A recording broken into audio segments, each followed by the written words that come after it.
আমন্ত্রণ জানাচ্ছি প্রবাস কণ্ঠ রাতের বুলেটিনে powered by my NJ trip. শুরুতে জানাবো আজকের প্রধান প্রধান শিরোনামগুলো। মালয়েশিয়া এক অভিযানে বাংলাদেশি সহ 597 প্রবাসী আটক। মালয়েশিয়ার তেরেঙ্গানোতে 15 গাড়ি মেরামতের ওয়ার্কশপে পুলিশের অভিযান, 13 জন গ্রেপ্তার।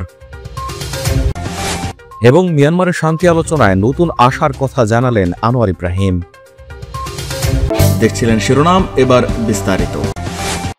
সর্বোচ্চ ছাড়ে সেরা অফারে বিমান টিকিটের নিশ্চয়তা দিচ্ছে এনজে ওয়ার্ল্ড। বিশ্বের যে কোনো স্থানে আন্তর্জাতিক বা অভ্যন্তরীণ রুটের বিমান টিকিটের জন্য আজই চলে আসুন এনজেডে। আপনাদের সেবায় 24 ঘন্টা তৎপর এনজেডের একঝাঁক দক্ষ তরুণ কর্মী।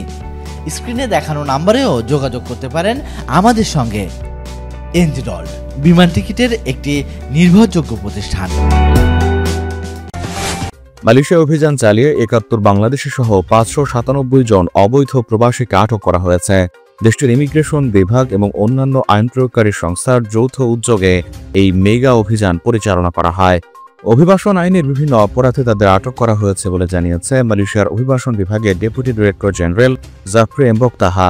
দেশটির সেলাঙ্গোর রাজ্যের পেটালিং জায়ার মেন্তারি কোর্ট অ্যাপার্টমেন্টে বৃহস্পতিবার রাতে অভিযান চালিয়ে প্রথমে আবাসিক এলাকায় 597 জন অবৈধ প্রবাসীকে আটক করা হয়।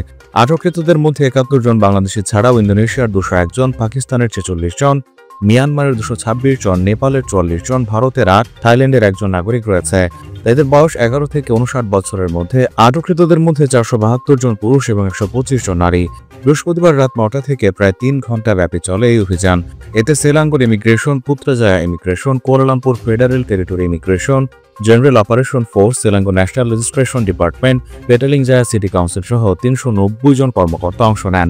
আটককৃতদের পরবর্তী তদন্ত এবং আইনি পদক্ষেপের জন্য মালয়েশিয়া সিমোনিয়া ইমিগ্রেশন ডিপোতে পাঠানো হয়েছে। জাফরি আরও বলেন, এসব অভিবাসীদের অধিকাংশই রেস্টুরেন্ট, মুদির দোকান বা নিজস্ব ব্যবসা প্রতিষ্ঠানে কাজ করতেন।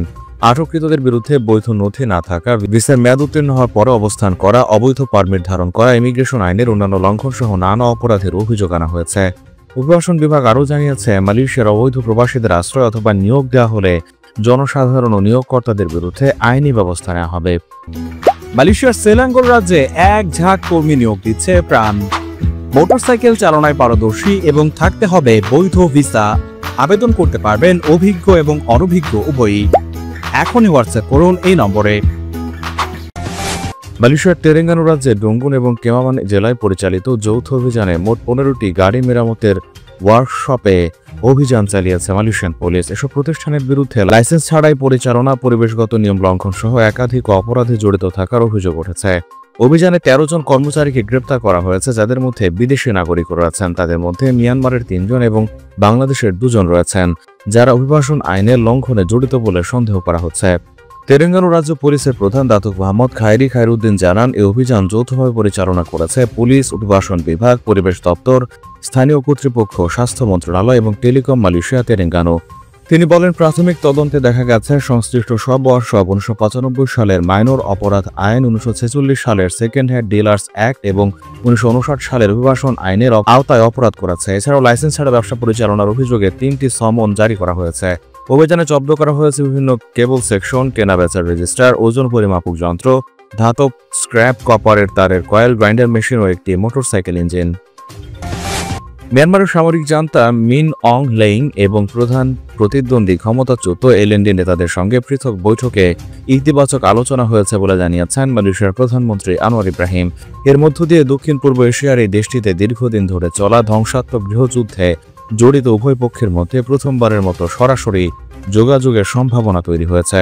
গত মাসে মিয়ানমারের জান্তা প্রধান মিন অং লেইং থাইল্যান্ডের রাজধানী ব্যাংকক সফরে যান। সেখানে তিনি মালয়েশিয়ার প্রধানমন্ত্রী আনোয়ার ইব্রাহিমের সঙ্গে রুদ্ধদ্বার বৈঠক করেন। এর পরদিন মিয়ানমারের ন্যাশনাল ইউনিটি গভর্নমেন্ট বা এনইউজি নেতাদের সঙ্গে অনলাইনে বৈঠক করেন মালয়েশিয়ার প্রধানমন্ত্রী।